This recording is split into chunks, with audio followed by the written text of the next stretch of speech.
السلام عليكم. أول ما تبدأ تسوي خروجية للسيارة تكتب على الخرائط جمارك المنطقة الوسطى. راح تروح هناك وياك سنوية السيارة وهويتك، بطاقة السكن.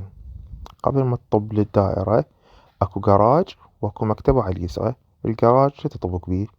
قبل اطبقه من المكتبة، يقول لك تسوي خروجية، حيعطيك فايل ويستنسخ مستنداتك ويعطيك إياه ياخذ منك 8. تطب انت وسيارتك داخل الدائرة. أبو الحرس بالباب يسجل رقم سيارتك ويدخلك. تطلع كله قبل يجيك فتحة على اليمنى. تطب الفتحة على اليمنى، وراها تاخذ يمنى. تصير قدامك جمالونات مال خروجية. عاد تنزل قبل تروح على الصادرة، ومن الصادرة على المدير، ومن المدير على بصف على الإدارة. يظلون يدزوك منا ومنا تقريبا ساعة ونص، تفتر انت منا ومنا لحد ما تكمل معاملة أول يوم اللي هي توصل للمرور. المرور هم حاطين معتمد وياهم بالدائرة، تعطيه معاملة، ويروح هو يحجز السيارة وترجع ثاني يوم همات. ثاني يوم همات ترجع تفتر بيها ساعة ونص وتكمل، يعني يومين، وكل يوم ساعة ونص تكمل دفتر الخروجية. طبعا سعر الدفتر يختلف من سيارة إلى أخرى. يعني مثلا سيارتك قيموها ب30 مليون، ياخذون على كل مليون 3000 دينار. هاي شقد 90، وما المعاملة 61. يعني تكلفك هاي بهيج حدود إذا قيموا سيارتك ب30 مليون. وكل سيارة تقييمها يختلف عن سعرها وعن موديلها.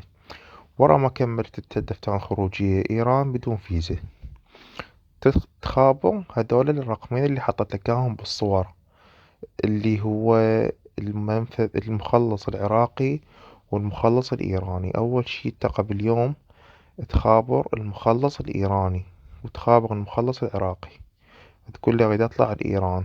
فهو راح ياخذ منك صورة للسنوية وصورة جواز السفر مع السيارة، ويقول لك تعال مثلا باكر انت بفلان ساعة. ثاني يوم من تروح انت للحدود. أنا طلعت عن طريق منفذ زرباطي، وقبلها بساعة طلعت على منفذ مهران المنذرية بدون ما أنسق ويا مخلص. تورطت ورجعت، رجعت لبغداد، يعني ما طلعوني. فالمهم انت بكل الأحوال لازم تنسق أمورك ويا مخلص. أكو هواي شركات، شركة الكوثر وغيرها. فالمهم ترتب وضعك ويا المخلص. يقول لك ثاني